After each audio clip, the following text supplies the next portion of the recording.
I didn't even realize I was muted, but I'm not restarting the recording. We got Patrick CC.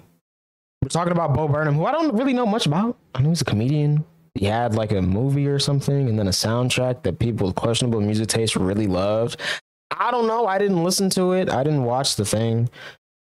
But I also didn't know that he disappeared or something. I don't know, man. The year is 2006, and nobody knew that the world's greatest social experiment had just planted its roots in the digital soil of the internet. YouTube was born, alongside other buzzing online social connection platforms like Facebook and MySpace. Yes, sir. At the time, it was just a fun way to connect with others. Little did we know it was going to drive us all into the deepest, numbest, most disconnected feeling of human isolation, all while spreading mass paranoia, giving most of us depression and anxiety. At the nucleus of this dystopian nightmare, I'll just be watching memes, bro. It's really like that, bro. Dang. was a comedian that some may see as a modern-day philosopher, Bo Burnham. Bo uploaded his first video in December 2006 and became a superstar in the modern entertainment world. However, his superstardom was built off his eerily self-aware prophecies about the death of society in the form of engagement, surveillance, and distractions that make you feel all fuzzy inside. And while he distracted you with his silly jokes and musical numbers, he also tried to warn all of us about our pending doom. But it was too late. All he could do from there was benefit from the very system he spent his whole life trying to convince you to destroy. And since most people laughed off his warnings and didn't take them seriously, he realized it would be better to just disappear. Today, he is nowhere to be found. Today, we're going to deep dive into the story of Bo Burnham, the reluctant prophet of the internet age. How do I accomplish? Talk about it. What's your advice for young people? I'd say, well, you gotta just take a deep breath and give up. The system is rigged against you. Your hard work and talent will not pay off. Bo Burnham's family thought he was gay, so the 16-year-old wrote a song about it and unintentionally infiltrated the internet and comedy landscape when he uploaded the video of him performing the song to YouTube. My whole family now suspects that watching SpongeBob had side effects. If I'm gay, then God strike me dead. That's weird. It's hard to imagine a video like this going viral today, as most people would just call it corny or cringe and move on. But at the time, YouTube bro, that was a banger, bro. A new and exciting way to share videos online. Most of the content was amateur, and many people saw it as a fun platform where anyone could post videos of personal moments, funny memes, and random life experiences. And anyone who spent a considerable amount of time on the internet at this point was still considered to be fringe and weird, which is also likely the reason why they gravitated towards Bo. The video's virality is largely credited to Burnham's awkward yet quirky demeanor. He didn't present himself as the greatest musician in the world, but rather just an ordinary theater kid trying to make his brother laugh. I definitely didn't put it up there as like, this is my ticket out of this town. I had written these songs and I wanted to show them to my brother who's in college, and at the time, YouTube was nothing. No one knew what it was. It was just like another outlet, and I didn't think of it as a career move. Once the video was shared to another video aggregate site called Break.com, it skyrocketed to 250,000 listens in a day. Now today, a 250,000 views seems small, but back then it was an astronomical amount of people to that was a hit, video in one day. That was triple platinum because I saw this giant number and then I went to school and nothing was different. I think it started a lifelong journey of these two separate sort of narratives being absolutely incoherent but overlaid on top of each other. From the very moment Bo's internet career started, he realized the bleak world of entertainers, especially those on social media. On one hand, they represent an idealized version of human potential, and on the other hand, they possibly don't deserve the attention they receive because, well, they're just another human. The problem then compounds because social media personalities rely on attention to maintain their financial livelihoods. This balance of needing, wanting, and also sometimes not wanting the attention is something Bo struggled with from day one. Despite that, he continued to upload videos of his comedic songs, fostering a cult-like fan base. My goodness, bro. All of Burnham's locked videos were recorded in and around his family's house in Hamilton, Massachusetts. In his bedroom, Bo couldn't look any more like the average 2007 American teen. Swoopy Justin Bieber-ish hair, a t-shirt likely bought from Target, or a collar and necktie if he was trying to ironically look dressed up. His songs were written and performed alongside an acoustic guitar or the classic early 2000s digital electric piano. Yes, sir. Yeah, like JFK wanted a car with a roof. Bo's flamboyance, musical style, and genuine talent showed his prowess as a theater kid. Now, all teenagers across all generations are awkward and struggle to discover their identity while navigating social expectations. But theater kids are often looked at as the most awkward or weird because they typically don't try to match the social standards of their peers. But Bo, and that's something I always respected theater kids for, bro. I ain't gonna lie, like in school, I wasn't really, you know what I mean? I was one of those people that was like cool with everybody. And I was cool with theater kids, but like I never really like hung out with theater kids like that. But I always respected that about theater kids, and I noticed that. And a lot of people describe like theater kids to kind of just be that. A lot of, you know, in a lot of places, like they're just themselves unapologetically and they don't care.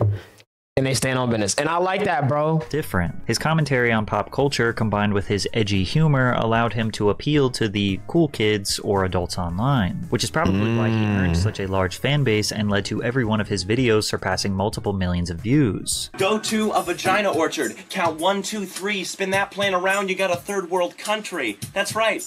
Consider yourself warned. I'm offensive and creative like handicap porn. You're playing with your breasts. Excuse me, can I try it, ma'am? You're pushing them together like a titty Venn diagram. Look at that crack. Excuse me, can I buy a gram? Right below your diaphragm. Ass looks like you're hiding ham. But because of his lyrics, some of his songs have today been deemed offensive, including one called Clan Cookout, which is a song where Bo is inviting people to a cookout that is hosted by a clan member. Here's my wife. The clan ribs. Y'all know about the clan ribs, bro? If you know about the clan ribs, you know. I'd go, bro. You know what I'm saying? Sister, like if they invited me for real, just to cook like in the sun's out, and then they ain't burning no crosses. Hey, bro, I want some clan ribs. I heard they're good, bro. I've heard they're good. Cause my mom's a lousy lay. Don't hang with foreign fellows. It'll only be your loss. Stay here and roast marshmallows by the burning cross at the clan cookout. Nah, but it's kind of hard though, bro. Like it's crazy, but it's like it's funny though. You know, I feel like this is kind of funny, bro. Or his song titled Perfect Woman, where Bo describes Helen Keller, the deaf and blind author, as the ideal woman for a relationship. Helen Keller was my perfect woman, but I don't think she cared. I played the song for her, she just sat there and stared. She was still my perfect woman, I was sort of a mess. I asked her to marry me. She said, yeah. At the time, these jokes were seen as just status quo, typical edgy teenage humor. Today, people think the punchlines didn't age too well. Of course, 3 years ago. The time he graduated in 2008, he already secured a Hollywood agent, Douglas Edley, who represented several top-tier comedians, including Drew Carey and Dave Chappelle. Bo was able to transition quickly from YouTube to live performances and other traditional entertainment opportunities. One of his most memorable was his performance at YouTube Live, not so much for his song, but rather his mortified reaction to Katy Perry's awkward intro. Oh no. He's filthy, and he's gotten over 20 million views on his YouTube, and he's only 18 years old. Thank God you're 18 at least. He's playing his world. Oh no, bro. She was like that back then too. Ah, man, bro. Premiere of his new song. Welcome to YouTube. Come on, everybody, make some noise for. I hope he didn't do the dishes, bro. I really hope so.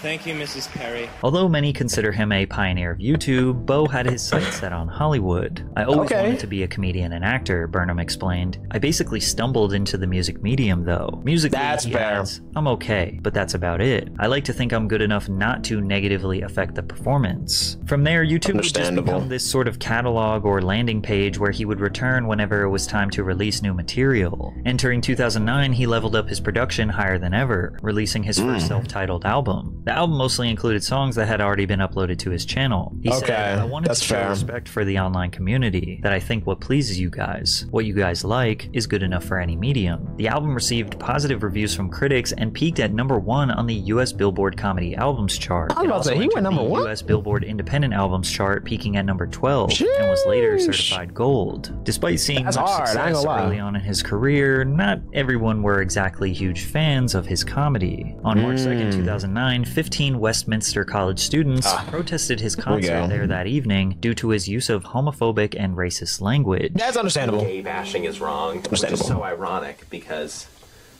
people would, gay bashers would label me, you know, as gay, you know? So I was like the butt of that, and then all of a sudden I'm a gay basher. In 6 months, I completely changed. Who'd have thunk it? Bo continued to defend his jokes. I try and write satire that's well-intentioned, but those intentions have to be hidden. It can't be completely clear, and that's what makes it comedy. This small incident ultimately had no impact on his career. He embarked on his first nationwide back then people didn't care that much. They was like, hey, you homophobic? He was like, nah. And he was like, oh, all right. You know, and moved on. Booked more televised events like an appearance on Carson Daly's MTV show and NBC's Late Night with Jimmy Fallon. And he even earned a 20-minute Comedy Central stand-up special called Fractions Speak Louder Than Words. Because having sex is like quadratic expansion. If it can't be split, then it's time to stop. And having sex is like doing fractions. It's improper for the larger one to be on top. But yeah, having sex is like math homework. I do it best when I'm alone in my bed. And squaring numbers are just like women. If they're under 13, just in your head.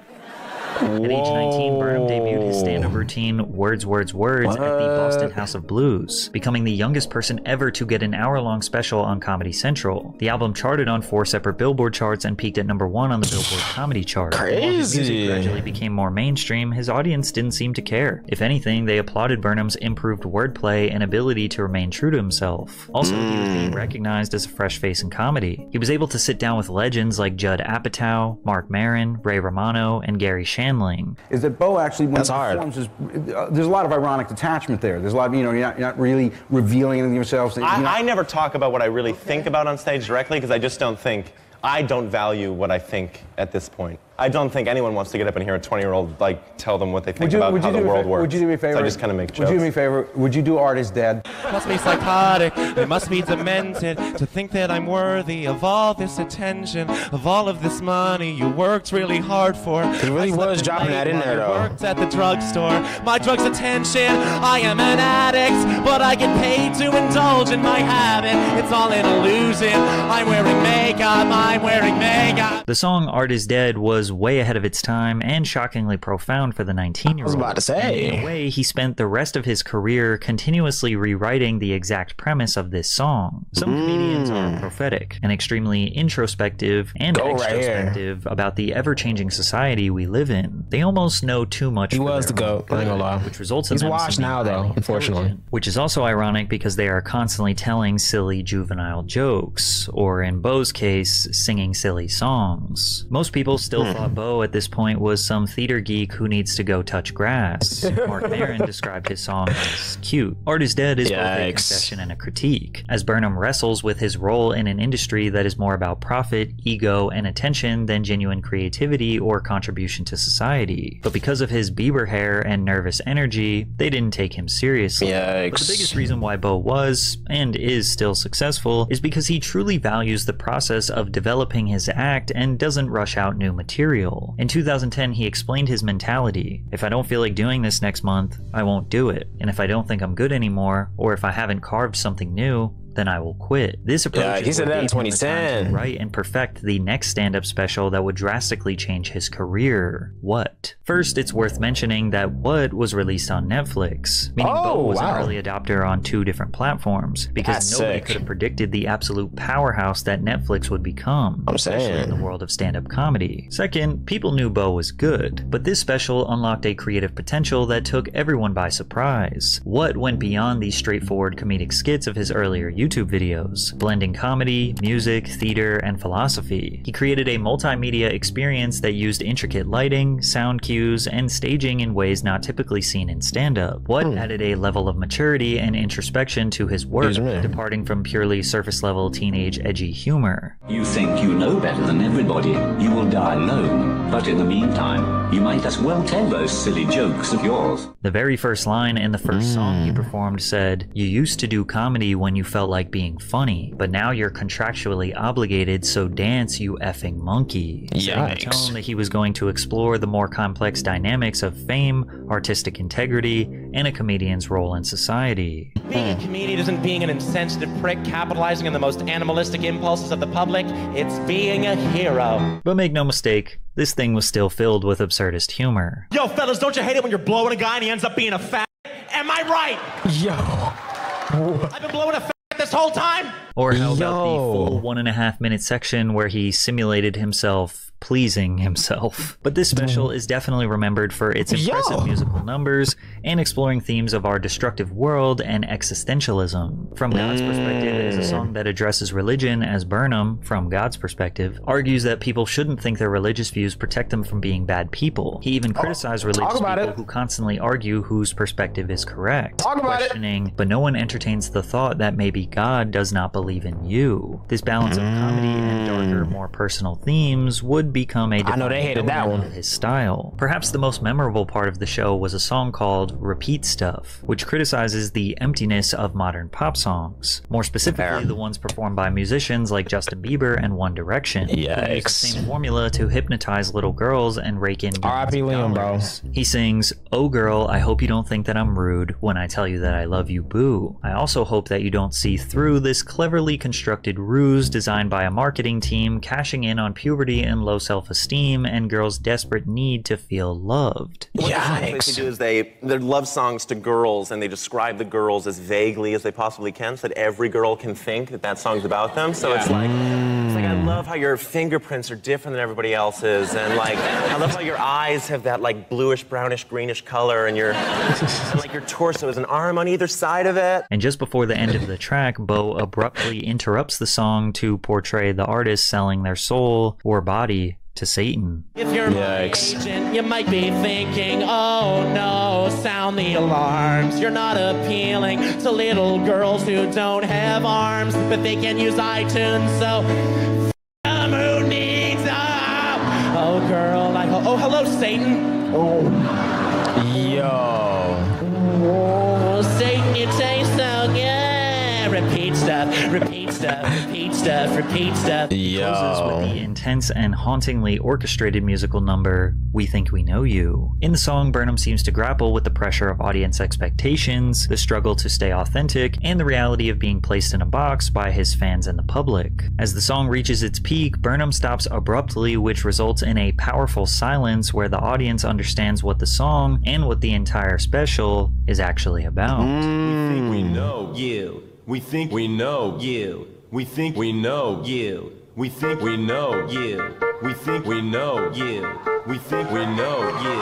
We think we know you. This ending tells viewers that more than just a comedy show, this was an exploration of the contradictions of our pretentious society, the dangers of celebrity worship, as well as foreshadowing the deeper existential themes that would characterize Burnham's later work. And at this point, Burnham had stopped creating content solely for YouTube, expressing very clearly why he quit. In 2006, when I was 16, 17, you guys were 10, whatever, I was convinced, like, and I think most people were like, oh, Oscar-winning movies and shorts and everything will be YouTube videos in 8 years. It has not happened. And the reason it hasn't happened is because, like, it just sucks. I mean, go on YouTube and look at, like, a majority of user-generated content. It is god-awful. I know there's some really good stuff. That's 2016, so he was talking about Logan Paul. People doing good work. They're not getting... He was talking about David Dobrik. The most popular people are... You want to talk about, like, translated mediums. Because this is before Mr. Beast era. It's just like kids talking about other pop culture. It's the Tonight Show posting their own clips on it. This was supposed to be like the media that bypassed all the corporations and bypassed all this stuff, and it isn't. We lost the internet. I stand by that the internet it had a chance to be like the people's medium, and we lost. I was a YouTuber that posted 13 3-minute videos over the course of 3 years. I mean, that was my presence on YouTube, you know? And now being a YouTuber is posting 15-minute videos every other day of your life. You know, it's wild. And it sort of felt like what YouTube asked of you 10 years ago was, you got a little funny thing to post it. And now it's like, live, reflect yourself, be there. It's weird, you know? It's the same thing like, you know, you used to be on Facebook and you make a little website and it's like, oh, my little picture and my interests. And now it's like Instagram and Twitter. What do you think? What do you look like? What do you think? Those are base, weird, deep questions. However, he did upload this special to YouTube entirely for free, which today sits at over 25 million views. That's hard. It received overwhelmingly positive reviews and certified him as a mainstream comedian and artist. From there, he unsuccessfully tried to pivot into scripted television. Burnham would be the star of the show. Zach Stone is going to be famous. I think this is when I first heard about him. A teenager who spent the money he was going to use on college tuition to hire a camera crew to document his life at home. The character believed he could manufacture fame for himself by making himself look like the star of a reality show with staged events. Hey! Is that Zach Stone? Did he reinvent himself? Yes. And yes. Who's that hot girl on Zach's arm? Is that Christy Ackerman?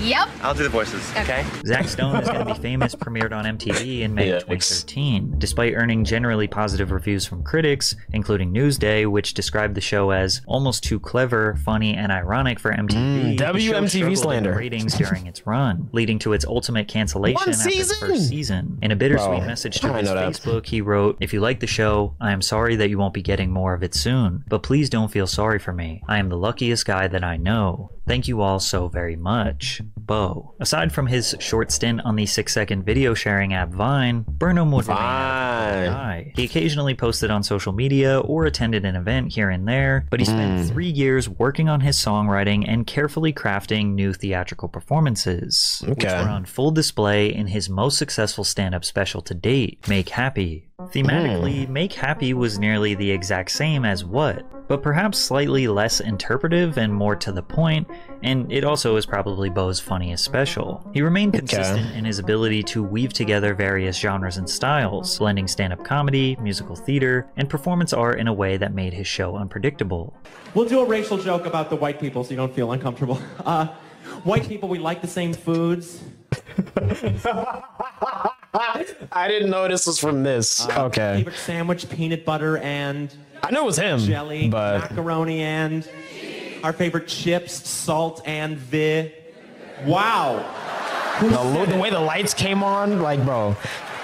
So perfect. On them.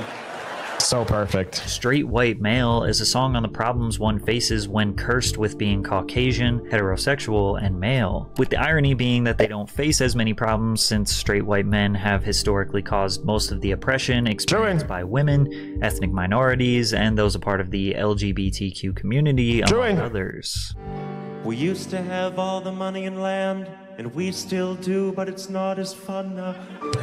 I wrote that song because I just think it's so funny, these straight white men that are coming out and like, you know, and these like, most of what I hear are like the men's rights activists and stuff. It's like, it's like the funniest thing in the world where it's like. When was this, like 2017? Affirmative action. What are you talking about? It's like everything else in the world is working in your favor. Everything else. Everything. Literally everything else. Can they have one thing? Can we do one thing to make other people more comfortable? The last 15 minutes of Make Happy takes a dramatic turn as Bo shares that his comedy is almost always about performing itself because he thinks that people are at all times doing a performance for one another. He explained, they say it's like the me generation. It's not. The arrogance. It's taught or it was cultivated. It's self-conscious. That's what it is. It's conscious of self. Social media, it's just the market's answer to a generation that demanded to perform. So the market said, here, perform everything to each other all the time for no reason. But what I do know is that if you can live your life without an audience, You should do it. He then transitions to a half rant, half auto-tuned song that was inspired by Kanye West. I was about to say, bro, Kanye influence? Who at the time was on his Yeezus tour, taking breaks in songs to talk directly this was like 2015. issues in his personal life. I told you before I started that I was so arrogant that I thought that I would be able to change my own narrative and outsmart the media eventually. Eventually.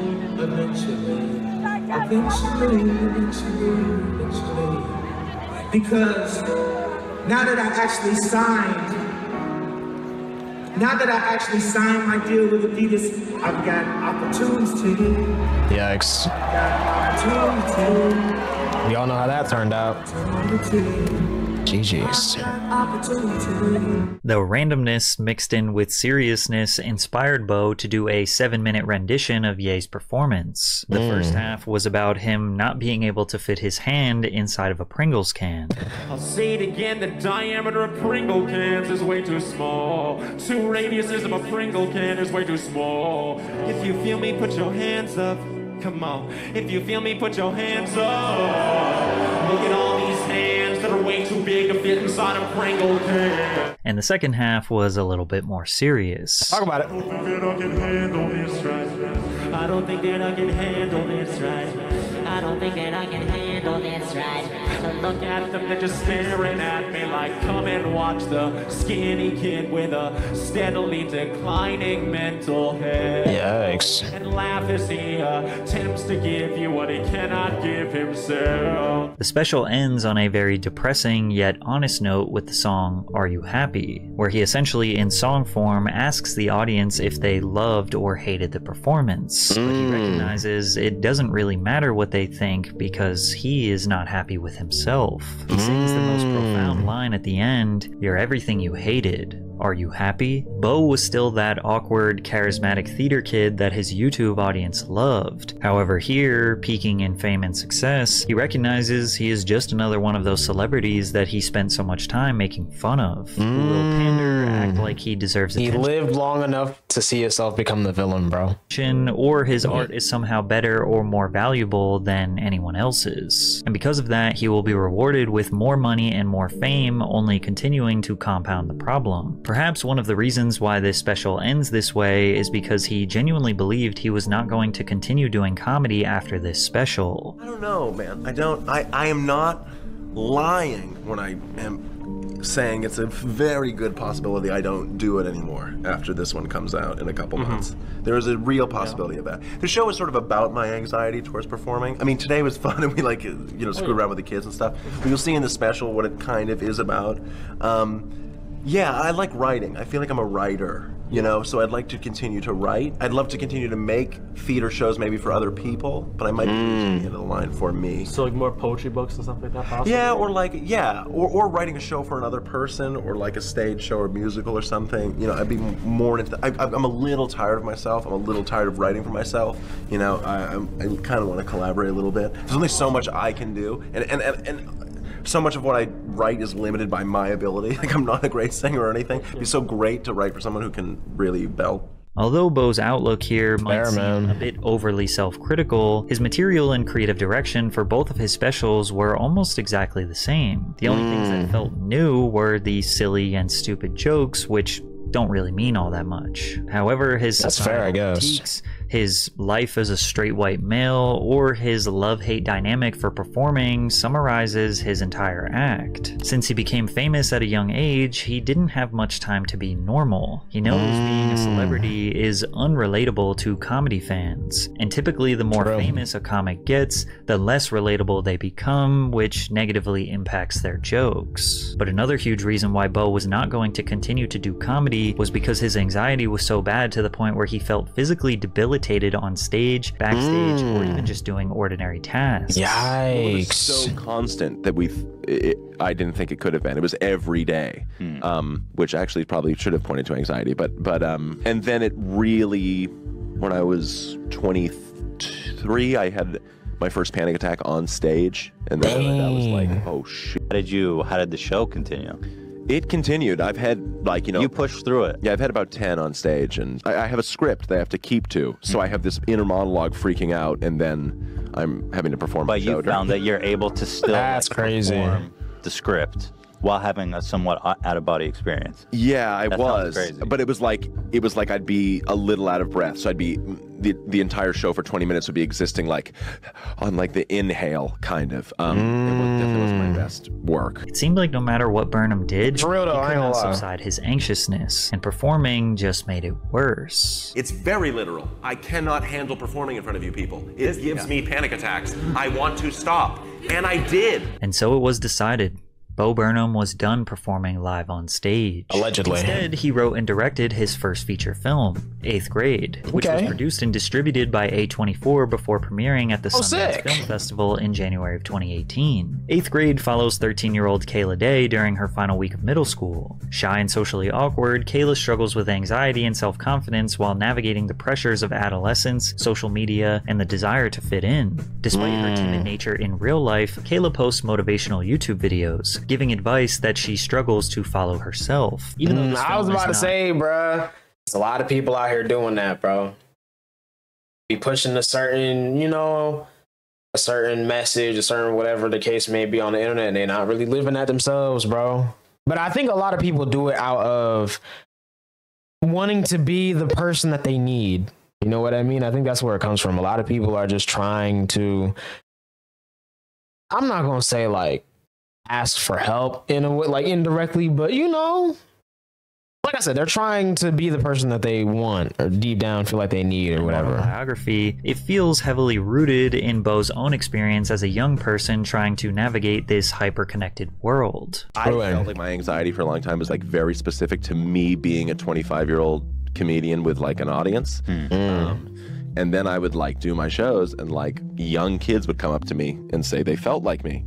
And they felt like they knew what I was going through. Even what I was talking about was like being on stage in front of thousands of people. I'm like, why is this resonating with you? And I just think the sort of pressures, the weird pressures that are usually only afforded to like D-list celebrities have now been democratized and given to everybody. So I was always interested in like, who are telling a story about someone on the internet that nobody's watching? Because the internet tends to, and the culture at large tends to only talk about the people on the internet that are being seen, but the majority of people on the internet. And there's a lot more and more who are just talking to the camera and nobody's watching. Yeah, and that's 99% of the videos that are uploaded, 99.9, and the only thing we talk about is like people that go viral. And as someone that went viral, it's really not that interesting. 8th Grade garnered a 99% approval rating on Rotten Tomatoes and holds an average rating of 85 out of 100. I feel like I never see ratings that high, bro. That's Burnham fire. won the Directors Guild of America Award for Outstanding First Time Feature and the Writers Guild of America Award for Best Original Screenplay. It was also during the marketing and promotion of this film that Bo did the most press he has ever done, participating in various interviews and podcasts. We finally got to hear Bo speak at length and realize just how prophetic, introspective, and thought-provoking he was, without him trying to be funny. And also the political problem for me, if I've identified it, is the volume of noise.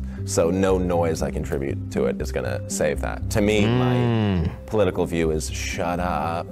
Just please, can we all be quiet for a day? Like a day. That's real. If someone does something on Monday, on Wednesday, we can hold them accountable, but just Tuesday, just like, let's just all be quiet. And the problem with Trump is that like everyone is cashing in. Why is everyone pretending like the comedians are thrilled? This is exactly what they wanted. Everyone wanted someone to make fun of and eviscerate, and to act like you're gonna play the victim and cash in at the same time. This is exactly what the system called for. Specifically, entertainment did. We called for a big, boisterous guy that was an easy target, and we got it. So to keep making jokes, the jokes are as much keeping him alive as his support is. You're not gonna.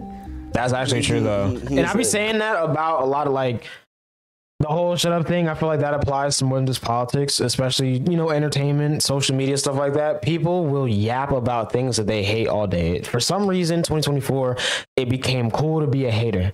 And what a lot of people don't realize is that same energy that you put into talking about how much you don't like someone or something is literally just bringing more awareness to that thing. You know how many songs I got put onto just because people didn't like them, or people didn't like the artist, or whatever the case may be? This music video is trash, this freestyle is garbage, whatever. You know what I mean?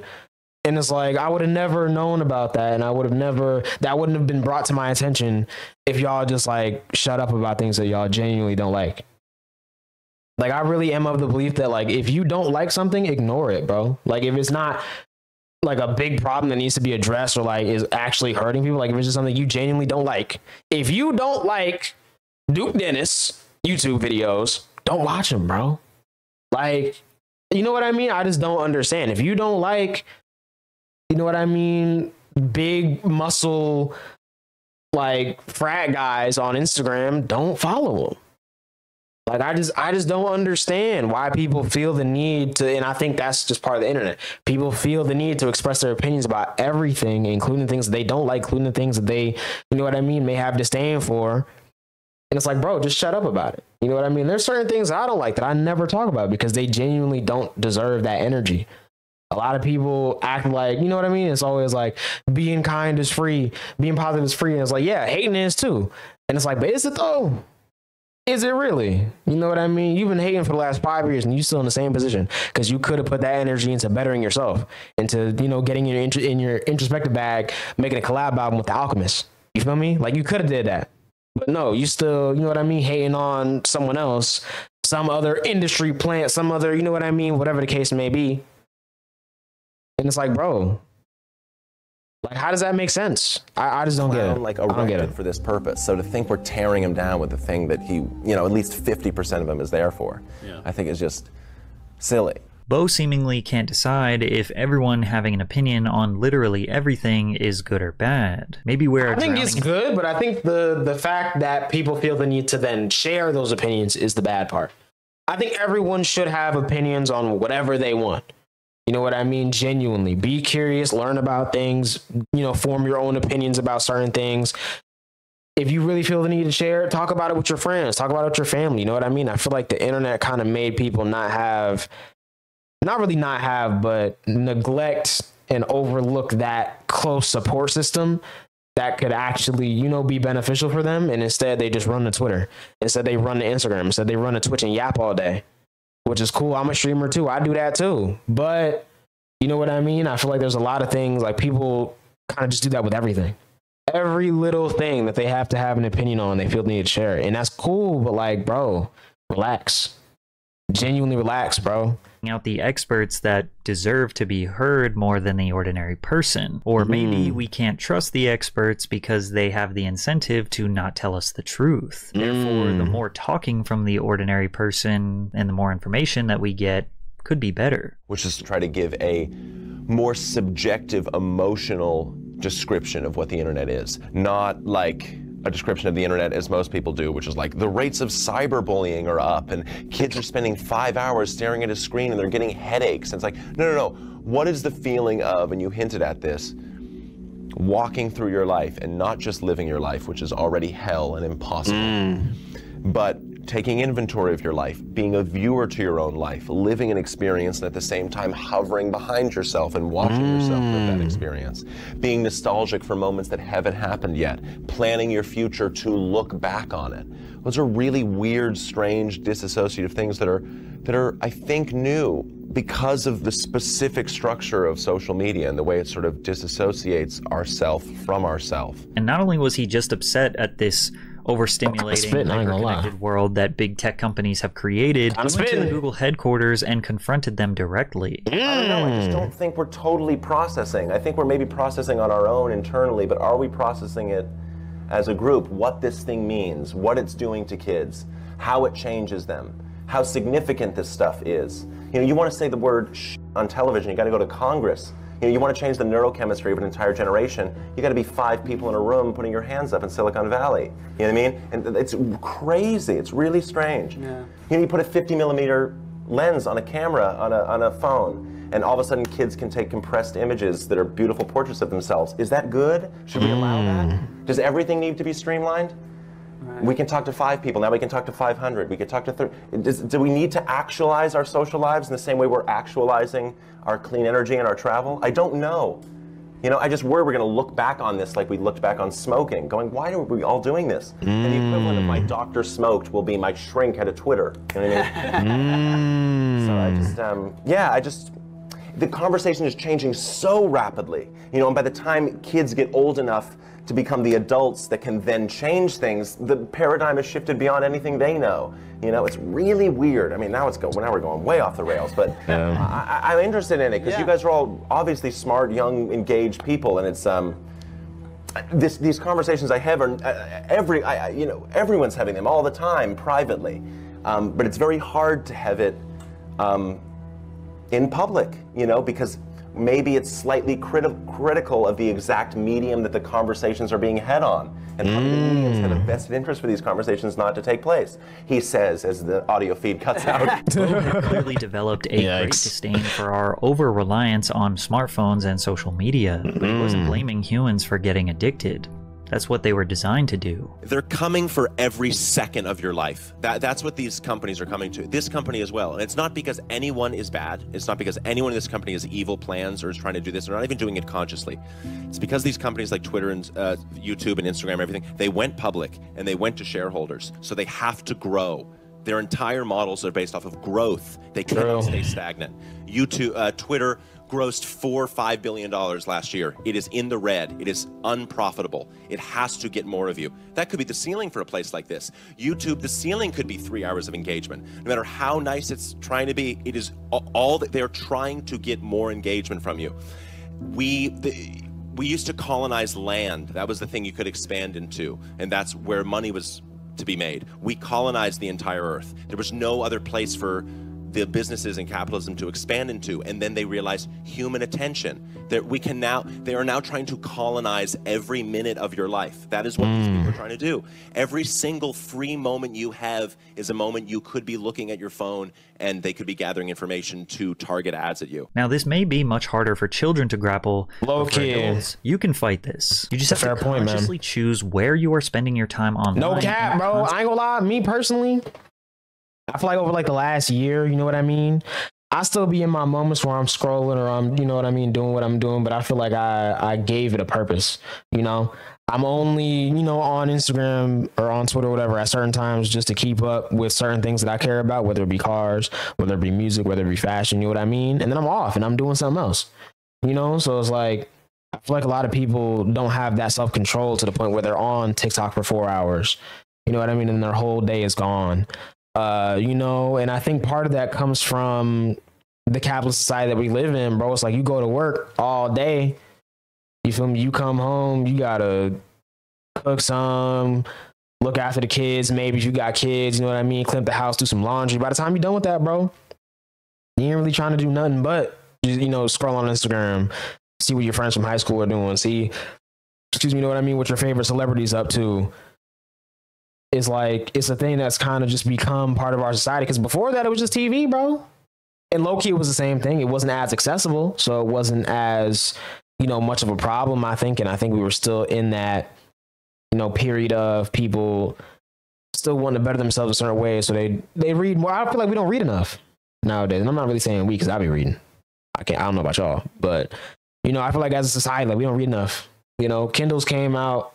And it was like, hey, you can read digitally. And, you know, some people probably do it, but in like an overall sense, half the time people ain't trying to read a caption that's more than two sentences. You know, it's like, I'm not reading all that, big bro, or whatever. You know what I mean? Like, I feel like there are certain things that, you know, a lot of people need to take it upon themselves to break themselves out of, you know? And I'm not trying to say it's a you versus you thing. It's a you and you thing.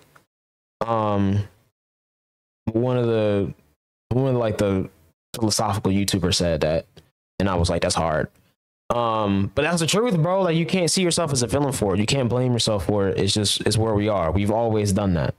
Literally, whether it was TV in the 70s, whether it was radios in the 20s, whether it was looking outside from your castle window and watching, you know what I mean, poor people do whatever they was doing. Like, we've always kind of wanted something to entertain us, something to, you know, distract us from the things that we may have going on. But, you know, you got to really be conscious of what you're doing, bro. I feel like a lot of people, you know, things like doom scrolling, all that, it's not from a place of consciousness, bro. People are kind of just so involved in what they're doing that they're not paying attention to what they're doing.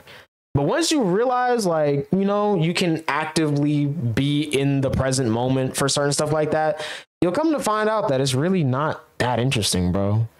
Like, I've followed thousands of accounts on Instagram. I can only scroll for like 2 minutes, 3 minutes. You know what I mean? Unless I'm like watching reels or something, I could watch maybe 10 cool little 10-minute reels run. Some of them are longer now though, so that might not even be that many, you know? And it's like, you can only see so many things. You can only take in so much information at once, bro. When you're really active and you're there, it's like, whoa, this is overstimulating. You know what I mean? This is way too much. The human brain wasn't designed for all this. I see a tweet all the time that's like, we're all kind of cooked because we weren't supposed to see this many baddies in our lifetime, bro. Like, we was only supposed to see like 10 in our whole life. And now if you scroll on Instagram, you'll see 5 in a minute, bro.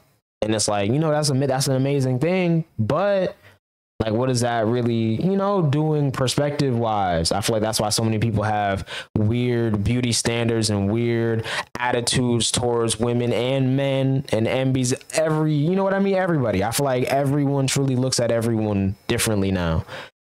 Just from not being in the moment, bro. Like, you gotta really breathe, take a step back and realize what you're doing, bro.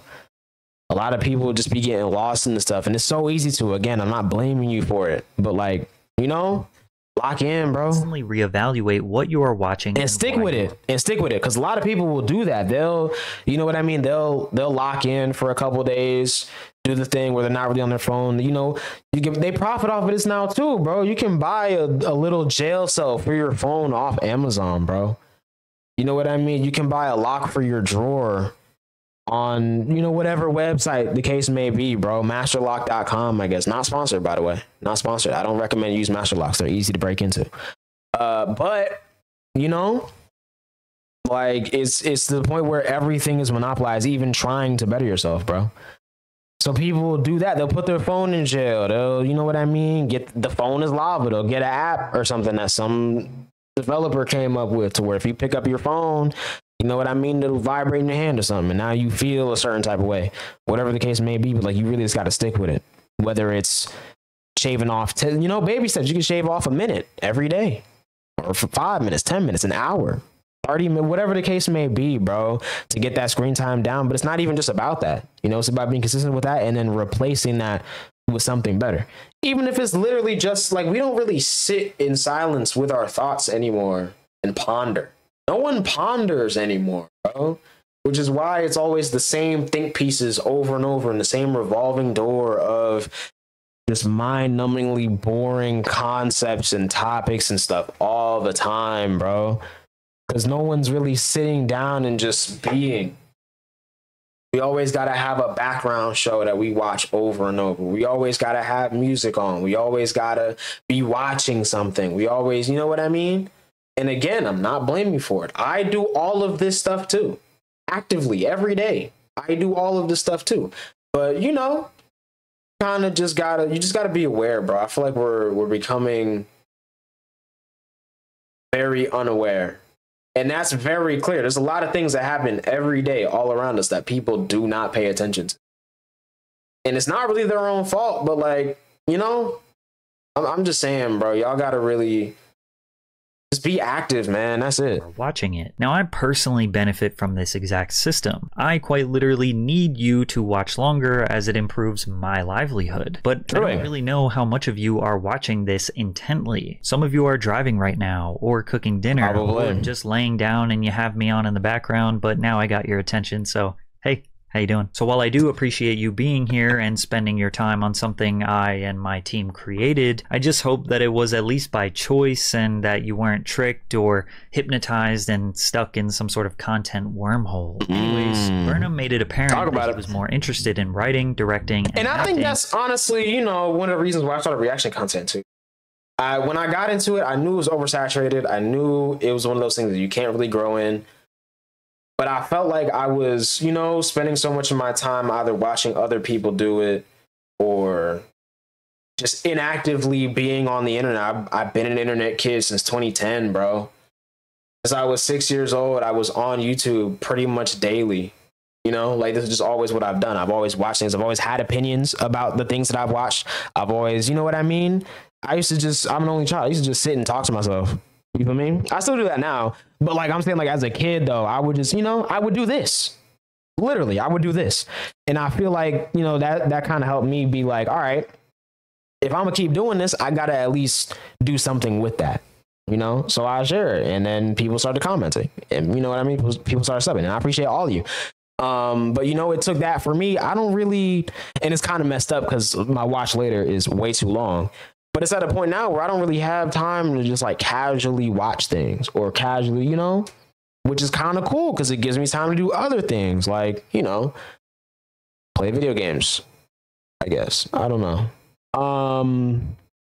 Anyway. Then live comedy. I stepped away from stand-up after Make Happy, Burnham told Rolling Stone. I just felt like I did what I wanted. I had no more ideas in that space, and I felt like I'd sort of exhausted myself as a subject. Burnham did not perform live stand-up for 5 years, and instead he used that time to work on his struggles with mental health and various other creative projects. In January of 2020, he finally felt like he got a grasp on his mental health. He felt better and wanted to pursue comedy on stage again. And just as he was preparing to come back, the entire world shut down as a result of the 2020 COVID pandemic. While being forced to be alone and locked in his house, Bo had basically nothing else to do than to scroll social media. Being forced to witness the riots, protests, political discourse, celebrities getting canceled, comedians complaining about cancel culture, brain rot, and all the other numbing whirlwind of chaos we all subjected ourselves to during the pandemic. Bo's awakening towards the horrors of social media, big tech, and human psychology combined with being stuck at home would be the inspiration for his final Netflix comedy special, Inside. Inside was not very funny, and he sets you up for that by saying in the beginning that he does not really know what this comedy special is supposed to be. Inside was created entirely within a roughly 500 square foot detached apartment in his backyard. This was created during the lockdown to artistically recreate those feelings of loneliness and isolation we all experienced. Bo immediately sets the tone that this special is going to be, yet again, more social commentary, and the themes he explores are pretty much the exact same as all his previous specials. Starting off with Healing the World with Comedy, the track that tells the same exact message as his 2013 song, Sad, expressing that comedians often feel or are perceived as heroes for essentially distracting their fans from the horrible atrocities in the world by telling jokes, even though the jokes don't do anything to remedy the problems for the actual victims, but allow you to just feel better about it. From a white guy like me. Additionally, Bo sings about wanting to help, but also still wanting to be the center of attention, which is critical of the celebrities and really anyone on social media who feels the need to share or post a video of them doing some sort of good deed. The difference between Bo's approach in Inside versus previously is that this song is not funny. It's actually just sad. Like, I did not feel good watching this. You know, this is not a feel-good special. This is not a feel-great special. Then Bo busts out Socko, a sock puppet, for the song How the World Works, to what you think is going to be some cheesy, corny children's song about sunshine, lollipops, and rainbows. The tempo and structure of the instrumental is straight out of a Muppets cartoon. Socko, we were just talking about the world and how it works. Boy, that sounds complicated. And then out of nowhere, Socko goes full-blown radical conspiracy theorist explaining the true terrors of the world. Yo, speaking of, I love that The Onion bought InfoWars. I love it, bro. Alex Jones K, bro. That absolute thug. He knows what he is. He knows exactly what he is, bro. And the fact that The Onion got his platform, bro, that's such a big win, bro.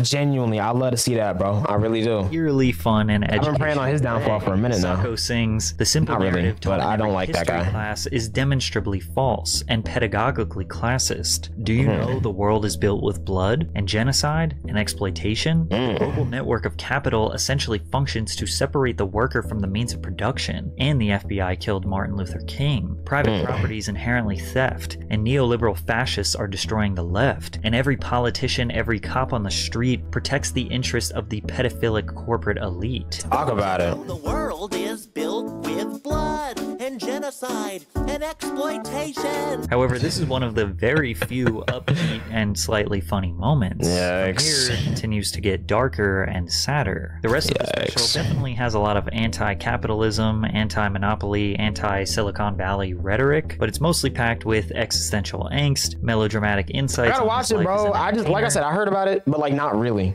I didn't really hear enough about, like, I didn't know what any of it was about. I just know that a lot of people was talking about it, but like not really the actual, you know. which double as metaphors for your life as an entertainer. That is, if you use social media and document any part of your life for your audience, I mean friends and family. This theme is perfectly actualized in the ballad All Eyes on Me. Don't overthink this, look in my eye, don't be scared, don't be shy, come on in. I think the problem too is I was hearing about it in the context of the album and not the special, so it was, you know. However, the high point of the special, I think that's what it was. I'm imagining should have been the original outro, as it landed exactly on the 1 hour mark, is the song Welcome to the Internet. With this video currently sitting at a staggering 147 million views on YouTube, this is easily Bo Burnham's magnum opus. The instrumental has this bouncy and fun Dr. Seuss nature to it, and Bo's delivery and round glasses give off the same slightly dark and uncanny energy that Wonka does. He takes the role of this omniscient voice of the internet, inviting you into an endless source of entertainment, information, and connection, while also reminding you about the harmful content, misinformation, and degeneracy. The chorus, "Can I interest you in everything all of the time? Apathy's a tragedy and boredom's a crime," highlights how the internet is always there to trap you in an endless cycle of consumption because today's humans cannot handle a moment of understimulation or boredom. I was just talking about, bro. Internet,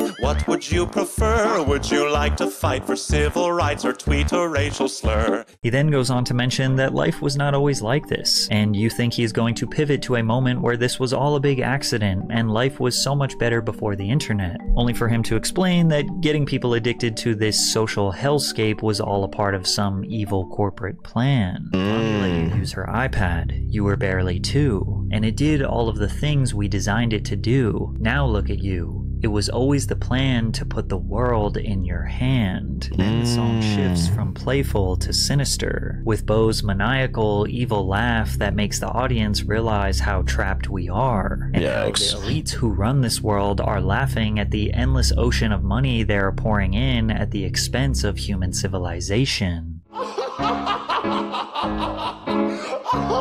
This track is by far the best overall representation of Bo Burnham's art. It's funny, it's got amazing songwriting and creative wordplay, it's got great singing, it's eerie and slightly uncomfortable, it's thought-provoking and self-aware, and also an incredibly accurate summary of our civilization. Even Bo knows that he just peaked, so much so that he might even want to disappear. The very last song is the track Goodbye, where Bo expresses how badly he wants to just stay inside, how he wants to stop being the jester, stop being another cog in the entertainment wheel of distracting the world from real problems and thwarting human evolution. But ultimately, he knows that one day his relevance will decline, or he will be financially drained, or simply needing the approval of others, resulting in him going back to the stage and repeating this same cycle he has been stuck in for 14 years. I swear to God that all I've ever wanted was a little bit of everything all of the time. Apathy's a tragedy and boredom is a crime. I'm finished playing and I'm staying inside. Bo Burnham wanted a little bit of everything all of the time. He wanted to be a theatrical performer.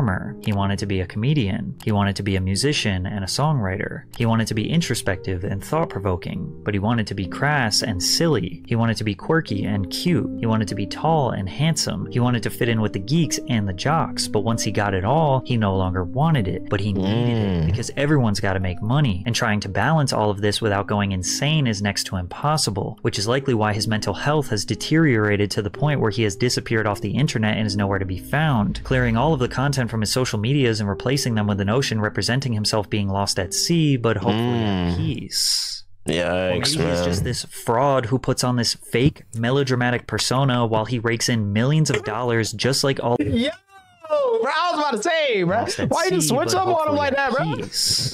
Or maybe he's just this fraud who puts on this fake melodramatic persona while he rakes in millions of dollars just like all of the other Hollywood phonies he claims to hate so much.